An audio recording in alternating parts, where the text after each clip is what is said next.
book and want to look at lesson 12, or you're using your Bible and want to turn to Mark chapter 9, that will be the bulk of where we will be studying today. We can go ahead and get our daily Bible reader count. If you'll raise your hand, daily Bible reader.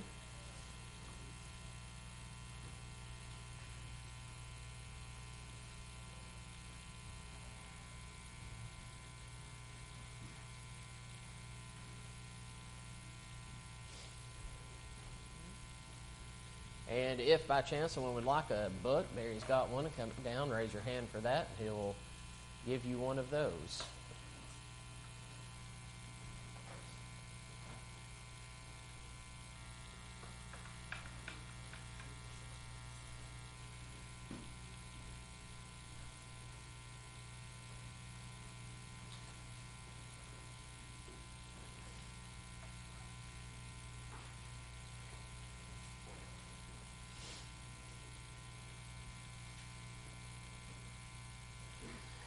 All right, now that we've got our bookkeeping done, let's go ahead and have a word of prayer. Jake, would you mind doing that for us for class?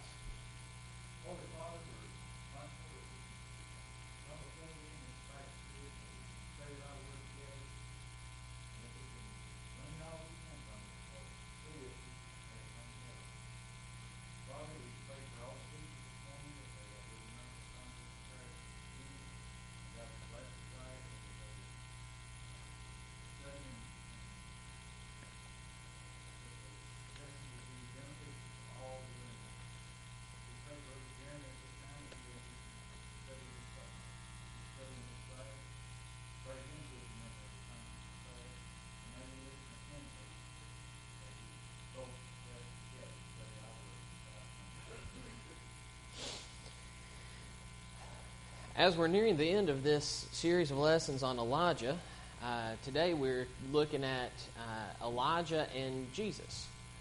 It's kind of a change of gears from the last lessons that I've had. I've had Elijah and his interaction with Ahab a couple times, and so this is a little, I like this topic, you know.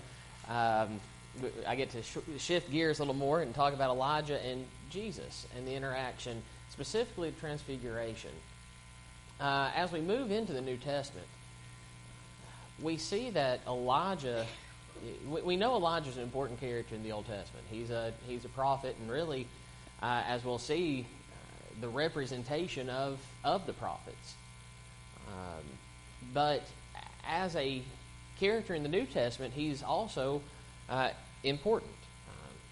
The lesson text tells us that in the New King James Version of the New Testament, in the book of Matthew, the name Elijah appears 9 times in that one book alone.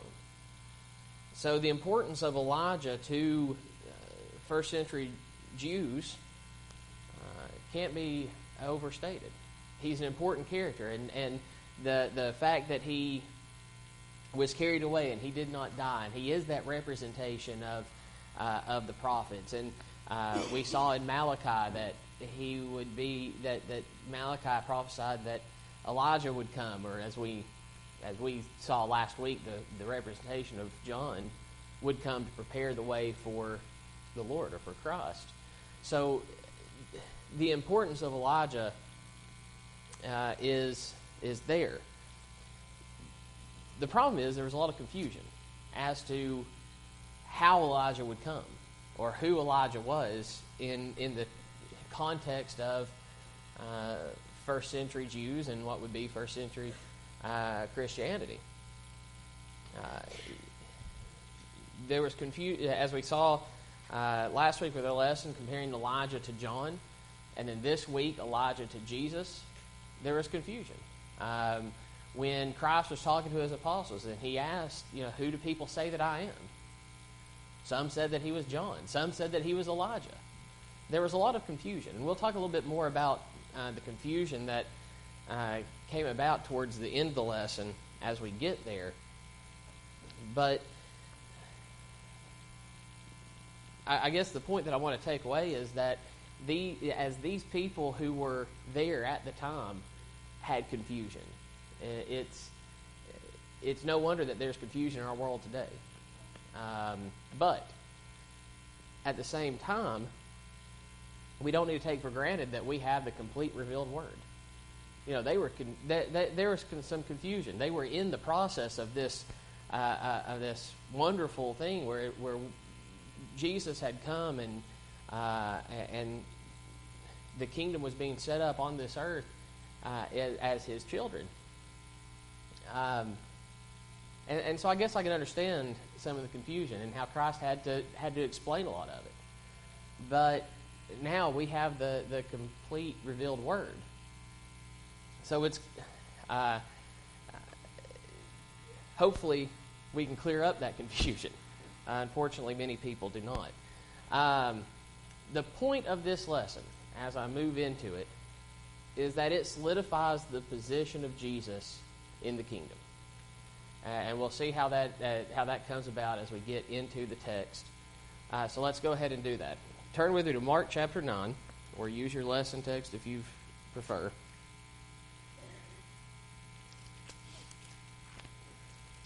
Mark chapter 9, and we'll start in verse 2. Now after 6 days, Jesus took Peter, James, and John, and led them up on a high mountain, apart by themselves, and He was transfigured before them. His clothes became shining, exceedingly white like snow, such as no launderer on earth can whiten them. And Elijah appeared to them with Moses, and they were talking with Jesus. So just before this, if you flip back into chapter 8, Peter had just confessed who Christ was. Chapter 8 and verse 29, just before this, and he, Christ, said to them, "But who do you say that I am?" Peter answered and said to him, "You are the Christ." And so Peter had just confessed to those that were around and to Christ who Christ was. This is part of that where I was talking about. Some thought He was Elijah, some thought He was John, but Peter, you are Christ. And so now Peter, James, and John were about to be taken up onto this high mountain and more fully understand exactly what that meant, what it meant that Jesus was Christ. And so as they came upon this high mountain, and it's interesting that so many things important things in the Bible happen upon a high mountain. And this is just another one of those.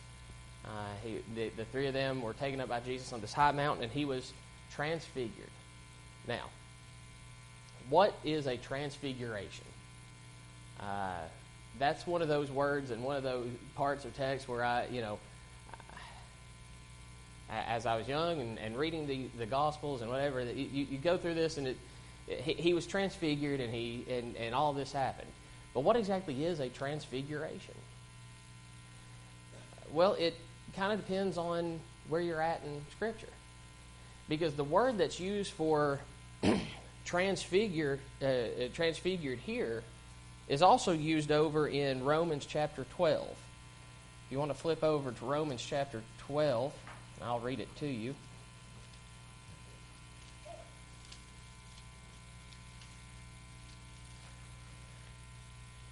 Romans chapter 12 and verse 2 says, "And do not be conformed to this world, but be transformed by the renewing of your mind, that you may prove what is that good and acceptable and perfect will of God."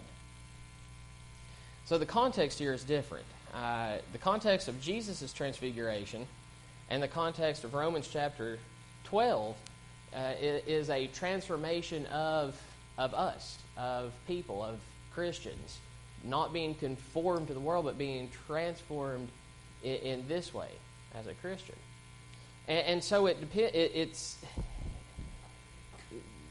the transfiguration of Christ. This is where I wish I had paid more attention in language class, because apparently, as I read through the lesson and studied the text, it depends on the structure of the sentence as to what kind of transformation this means. The transfiguration of Christ was in passive voice. The transfiguration of the other was in an active voice. Now, I'm not going to try to explain the two because I didn't pay enough attention.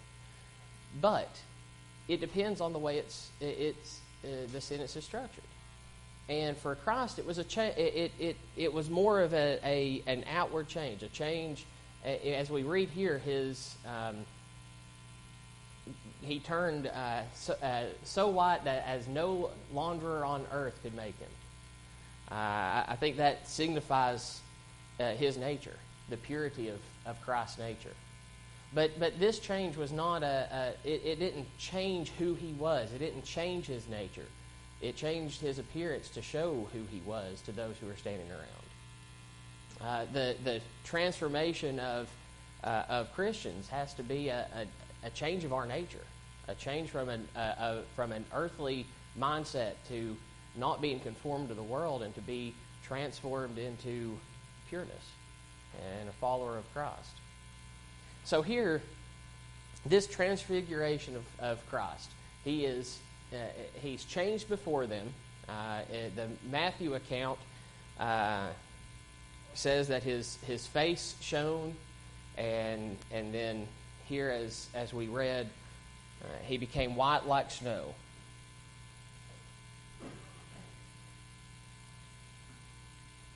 The fact that his face, another point of this transfiguration, the fact that his face shone, that immediately harkens back to me of another time when that happened, and that was Moses.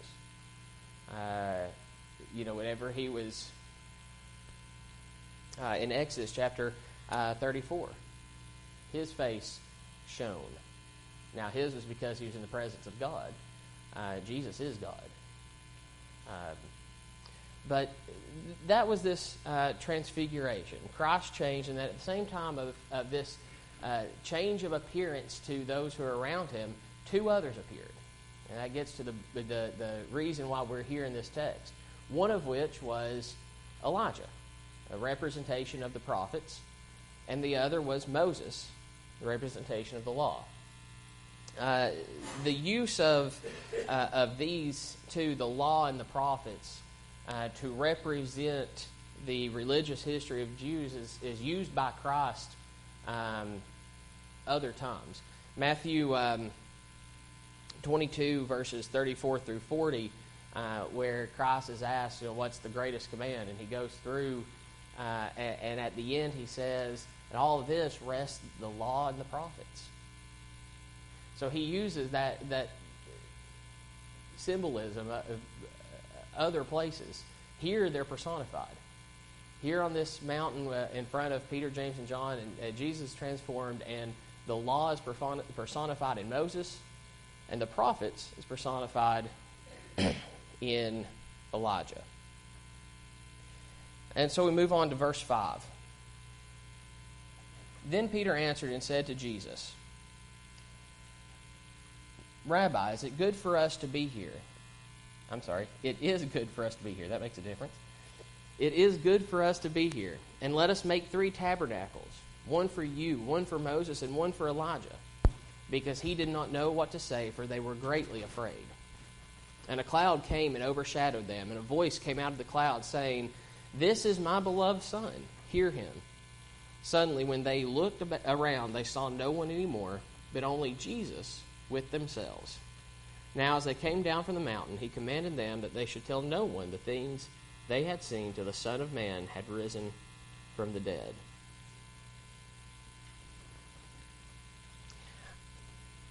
I think these few verses is the most important section for our lesson this morning.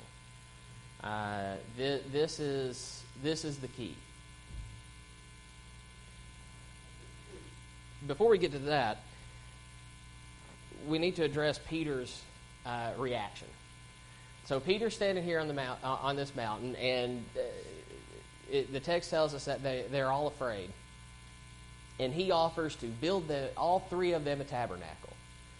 As I was reading through some commentaries and other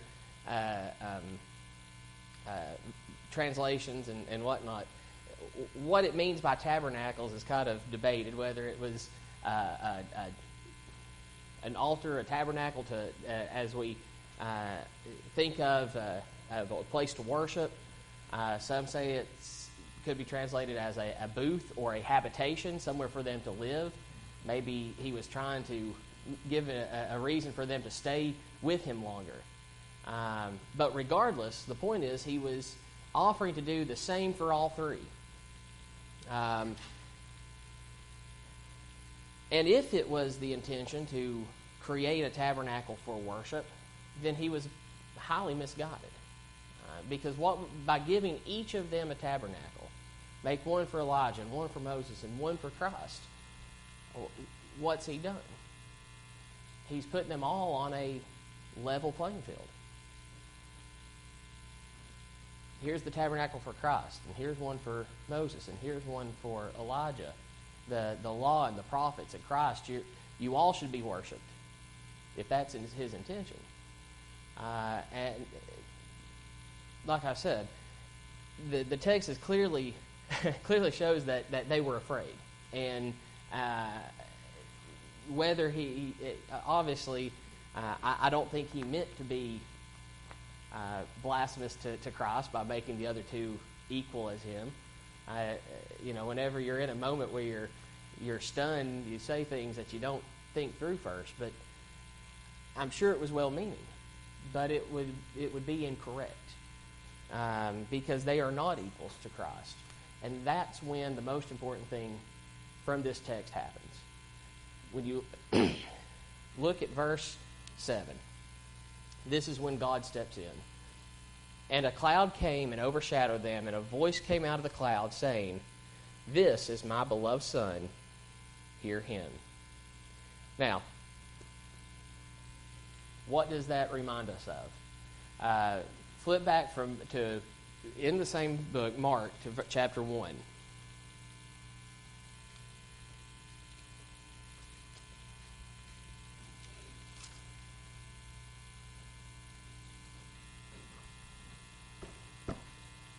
Mark chapter 1, in verse 9, we see the occasion of Christ's baptism, and we see an interaction with John, the one who is preparing the way for Christ. And in a similar fashion, a voice comes down from heaven, and what does he say here? And it came to pass in those days that Jesus came from Nazareth of Galilee and was baptized by John in the Jordan. And immediately coming up from the water, he saw the heavens parting and the Spirit descending upon him like a dove. And a voice came from heaven, "You are my beloved Son, in whom I am well pleased." And so from very early on, we have this acknowledgement from God that Christ is the Son of God. And that goes even further here. So we go back to this text. This is my beloved Son. And what does he add? 2 words. Hear him. And then suddenly the other two disappear. So what is our what do we get out of this? What was the point of this transfiguration? It wasn't in my mind as a youth reading through some of these lessons and being taught some of these things, the act of the transfiguration is the neat thing, is the thing that catches your eye. The fact that Christ was changed and these two appeared and that miraculous happening. But the act was not the most important, I don't think. The most important is God's reaction and God's statement. What does he do? What's the significance of saying, "This is my Son, hear him"?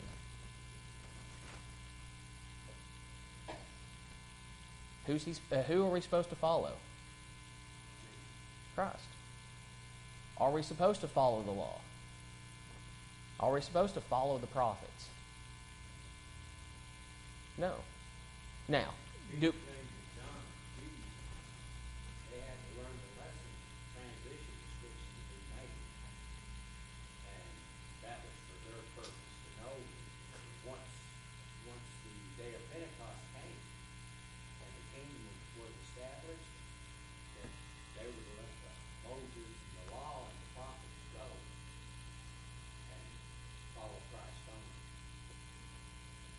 It goes back to his what was his reaction when he saw all three. He wanted to if not worship, honor all three equally. Yeah.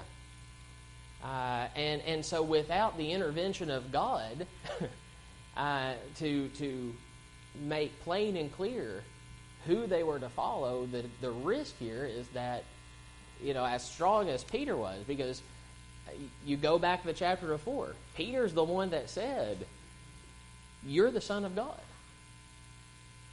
But even Peter, who openly said that, was willing to hang on to the law and the prophets when he saw the representation of those two. Now, whenever if I were on a high mountain and this happened to me, I'm not sure what I would say either.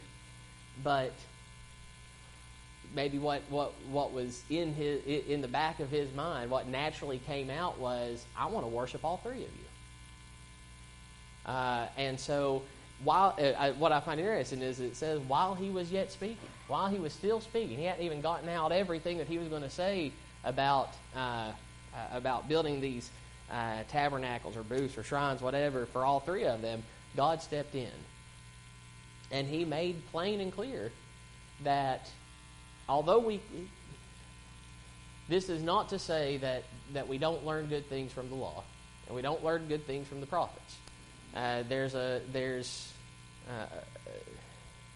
way in which we can't fully understand the Christian age without the history. But who were they to listen to for guidance? And it was Christ. And I think it's significant that he said, "Hear him," and suddenly. Go ahead. I don't want that to happen. There are Christian religions today that make a mistake of wanting to, or they doing the same thing that Peter was wanting to do. Christ or the voice hadn't approved it, but they will worship and pray through Mary, the mother of God. Mm-hmm. They make the same mistake. Well, and very prominent religion does that. Yeah. And there are a number that, in a lot of ways, put other important biblical characters on a level playing field as even Christ, or higher than, if we want to go outside of Christianity. Right.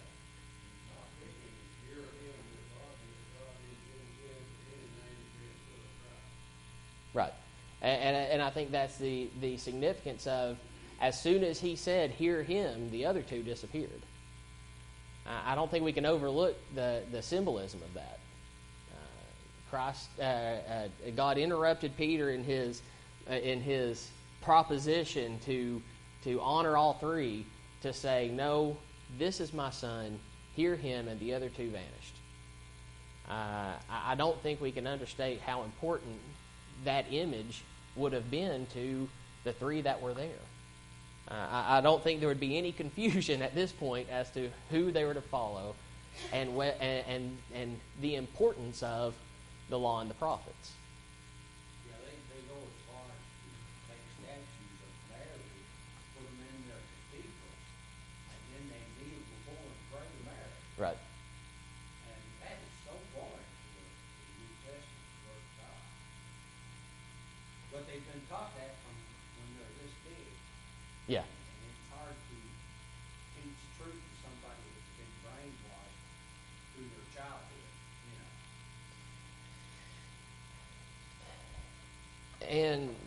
But like you said, Jesus made it, or the voice made it clear. Yeah. I didn't mean that. No, that's fine.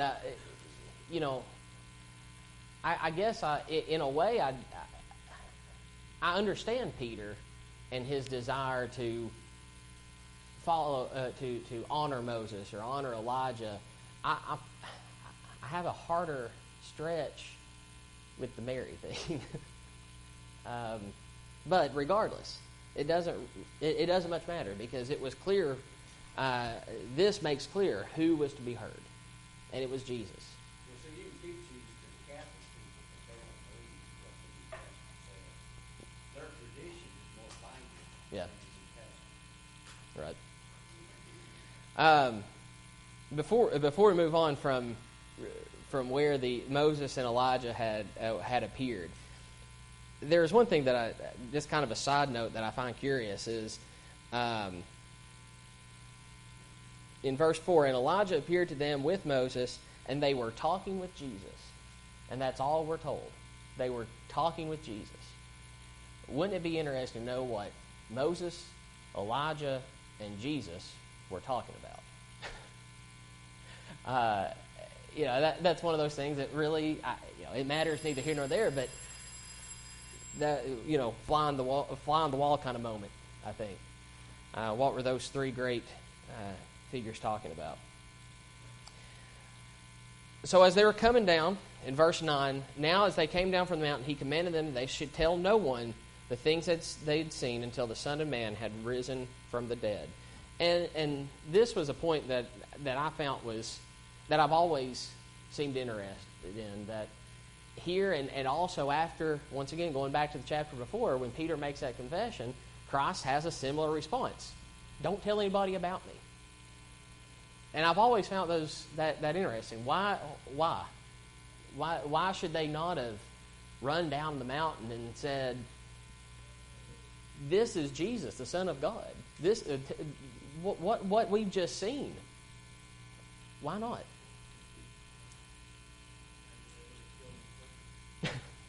Maybe. Even when these were Jews, they were taught to look for the Messiah. They were raised from birth to look for the Messiah. And nobody, except for Peter and those that were with him, said he's the Son of God. Right. Everybody else said, well, you're Elijah, you're John, you're one of the prophets. Nobody was getting it. Mm-hmm. Part of the reason I think Jesus wasn't really pushing that. Like, if you read, the Sermon on the Mount and in the other writings, Jesus didn't push that on any of them until his death. Yeah. He really didn't say, he just said, thou sayest. Yeah. Because he wanted people to believe in him and come to that conclusion on their own, I believe. And I do believe that it helped preserve his life a little bit longer because he didn't push that agenda. He wasn't trying to. Right. Have you ever noticed on TV, the Islamic countries, when you say something about the Quran or one of the leaders, they go into these mobs and riots, and they're just killing people and tearing everything up. That's the way Jews used to be Yeah. at the time of Christ. Yeah. A lot of people don't realize that. Yeah. These Jews were fanatical. Mm-hmm. Well, if they believe Jesus is Elijah, another prophet, they didn't mind killing the prophets at all. Right. Well, and that goes back to it. There is still some confusion as to who this Jesus was. Was he Elijah? Was he Christ? And we didn't get to it, but the next section says is where the Peter, James, and John said, well, what is this about Elijah must come first? And Jesus essentially said he has come, and they did whatever they wanted to with him, meaning John. And the Matthew account says that they understood that he was talking about John. So he explained to them at that point, he's already come. That's already been done. And they killed John, and then he follows up with, and they're going to do the same thing to me. And so I think the important thing we get out of this is God saying, "This is my beloved Son, hear him." Thank you for your attention.